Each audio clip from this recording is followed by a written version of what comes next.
On a donc eu notre multivers gratis. La théorie des cordes et l'inflation produisent toutes deux ces univers. Des univers où la quantité d'énergie noire est chaque fois différente. En fait, d'après les équations, la quantité d'énergie noire serait tellement variable d'un univers à l'autre que l'étrange valeur que nous avons mesurée devrait forcément apparaître quelque part. La théorie des cordes a résolu ce problème sans même l'avoir cherché. Ainsi, près d'une décennie après la découverte de l'inflation éternelle par Andrej Linde et Alex Vilenkin, le multivers reprenait vie. 3 propositions aboutissaient à la même conclusion. L'inflation éternelle, l'énergie noire et la théorie des cordes. Tout comme il faut 3 pieds pour soutenir un tabouret, ces 3 idées, combinées les unes aux autres, étayent l'argument selon lequel on vivrait dans un multivers. Quand plusieurs axes de recherche convergent tous vers une même idée, ça ne veut pas dire qu'elle est exacte. Mais quand tous les rayons d'une roue pointent vers la même idée, il est clair que ça la rend plutôt convaincante. Aujourd'hui, le multivers fait encore l'objet d'un vif débat. Les critiques restent nombreuses. David Gross va nous dire non, non, non. Mais les défenseurs du multivers comme Alex Vilenkin, Alan Guth et Andrej Linde ne sont plus seuls. Le vent semble avoir tourné. Aujourd'hui, ces idées sont nettement mieux acceptées. Le génie est sorti de sa lampe. Pas question de l'y remettre. Mais à quoi ressemble donc ce multivers? Si on pouvait voyager vers certains de ces univers, que verrait-on? Certains seraient fondamentalement différents d'une autre et dotés de propriétés totalement inconnues.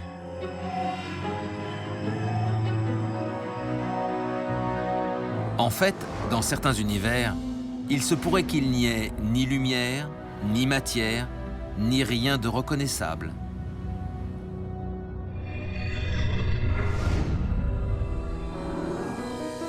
D'autres pourraient présenter des caractéristiques proches de celles qui nous sont familières, et pourtant abriter des formes de vie radicalement différentes, communiquant de façon extrêmement bizarre à nos yeux.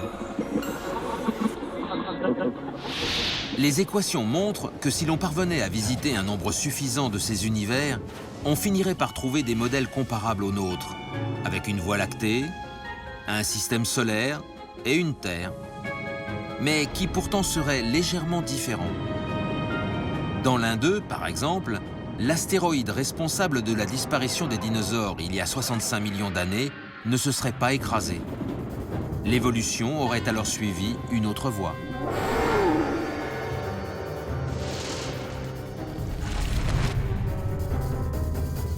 Dans un autre, une Terre accueillerait des êtres en tout point semblables à nous. Sauf qu'ils seraient plus multitâches. Chose plus étrange encore, nous trouverions quelque part ailleurs des copies conformes de notre univers, où chaque chose aurait son équivalent et chacun aurait son double. Comment est-ce possible? Comment pourrait-il exister des doubles de nous-mêmes quelque part dans le multivers? Pour tenter de comprendre, prenons ce jeu de cartes. Il est composé de 52 cartes différentes. Si je les distribue, chaque joueur aura un jeu différent. Mais au bout d'un très grand nombre de parties, certaines combinaisons vont commencer à se répéter.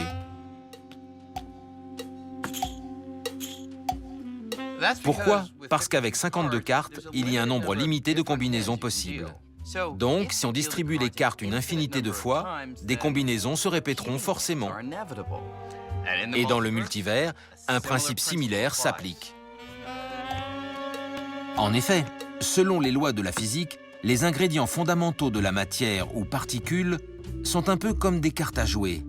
Quelle que soit la région de l'espace considérée, il existe un nombre fini d'agencements possibles.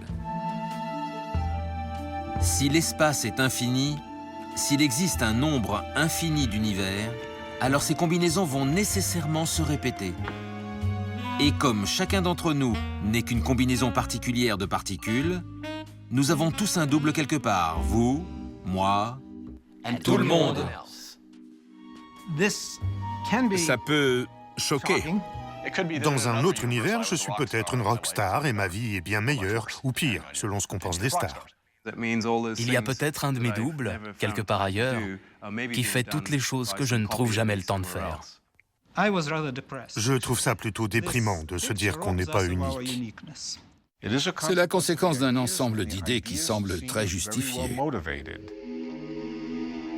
Pourtant, les critiques objectent que le multivers n'est qu'un moyen commode d'expliquer des choses qui nous échappent, comme la valeur très faible de l'énergie noire dans notre univers, ou les multiples formes que peuvent revêtir les dimensions supplémentaires dans la théorie des cordes. Le problème, c'est que ce type de raisonnement n'explique pas la valeur de l'énergie noire. Il dit seulement que c'est le fait du hasard. Je ne trouve pas ça satisfaisant. On peut appliquer ce genre de raisonnement chaque fois qu'on n'a pas de meilleure explication. De leur côté, les défenseurs du multivers font valoir que parfois, il n'existe tout simplement pas de meilleure façon d'expliquer pourquoi les choses sont comme elles sont. Prenons par exemple l'orbite que la Terre décrit autour du Soleil. Nous nous trouvons à environ 150 millions de kilomètres du Soleil, une distance propice au développement de la vie. Si nous étions beaucoup plus près, notre planète serait trop chaude pour abriter la vie telle que nous la connaissons. Si au contraire nous étions beaucoup plus loin, elle serait trop froide pour accueillir la vie. Mais pourquoi sommes-nous justement à cette distance? À la fin des années 1500, le célèbre astronome Johannes Kepler s'est posé la question. Il a passé des années à chercher une cause physique, une loi de la nature qui expliquerait pourquoi la Terre doit nécessairement se trouver à 150 millions de kilomètres du Soleil. Mais ces recherches sont restées vaines, et pour cause. Il n'existe pas de loi physique qui dit que la Terre doit être à cette distance du Soleil. Il s'agit simplement d'une possibilité parmi toutes celles qu'on peut s'attendre à trouver dans un univers dont on sait qu'il renferme de nombreux systèmes solaires. Vous vous dites peut-être qu'il s'agit d'une extraordinaire coïncidence, mais c'est juste qu'il y a des tas de planètes dans l'univers. D'autre part, certains font observer que la véritable explication de nombreuses propriétés fondamentales de notre monde risque fort de nous échapper si nous n'examinons pas l'hypothèse de l'existence d'un multivers. S'il y avait une raison physique, ce serait fabuleux. C'est sûr que ça nous rendrait plus heureux. Il faut se faire une raison. Aucun principe inscrit dans les lois de la nature ne dit que les physiciens théoriciens devraient être contents. C'est une hypothèse. C'est la principale hypothèse, sachant que personne n'en a proposé d'autres qui soient aussi cohérentes. Le multivers est une possibilité terriblement séduisante. Mais en l'absence de preuves expérimentales, faut-il y croire? On ne peut avoir de certitude tant qu'on n'a pas de preuves observationnelles ou expérimentales. Mais on a découvert au cours des derniers siècles que les mathématiques constituent un guide fiable pour appréhender la nature des choses qu'on n'a pas encore été capable d'observer ni d'expérimenter. Les mathématiques ont prédit l'existence d'objets comme les trous noirs et certaines particules subatomiques bien avant qu'on parvienne à les observer. Or, elles suggèrent que ces autres univers pourraient exister. Ce n'est pas une certitude, mais cette science nous a souvent permis de mieux appréhender la réalité. Je comprends que certains soient sceptiques, puisqu'on n'a pas encore de preuves. Or, ce qu'il y a de fabuleux en science, c'est qu'on s'appuie sur des preuves et pas sur des croyances. À en croire certains scientifiques, on pourrait aujourd'hui être en mesure de trouver ces preuves. En effet, si notre univers est né presque en même temps qu'un autre, peut-être une collision s'est-elle produite entre eux. Cette collision a pu laisser son empreinte, à savoir des rides dans le rayonnement de fond cosmologique, le vestige de la chaleur initiale du Big Bang. Je parie que dans 100 ans, on saura si ces idées sont justes ou non. Dans 100 ans, ce sera peut-être un épisode amusant de l'histoire. Allez savoir. Mais si on travaille uniquement sur ce qui est déjà bien établi, on ne risque pas de contribuer à la prochaine grande découverte.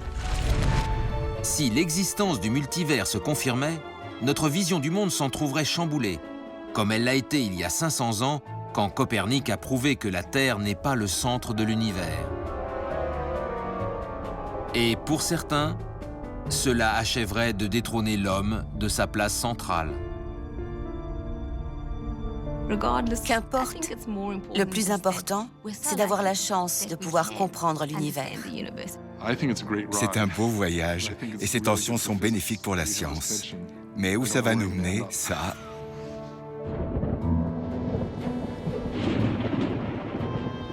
Alors, que signifie tout ça? Y a-t-il une infinité de formes identiques à vous, à moi, à toute chose, existant en ce moment même dans une infinité d'autres univers? Le multivers est-il la nouvelle révolution copernicienne? Nous ne le savons pas, du moins pas encore. Mais si l'idée que nous vivons dans un multivers se révèle exacte, alors nous serons témoins de l'une des plus formidables avancées dans notre compréhension de la magie du cosmos.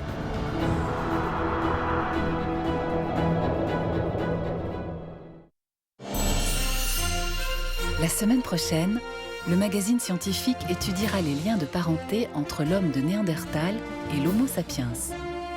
Mais dans un instant, des lycéens marseillais expliquent leur rapport de proximité avec la princesse de Clèves.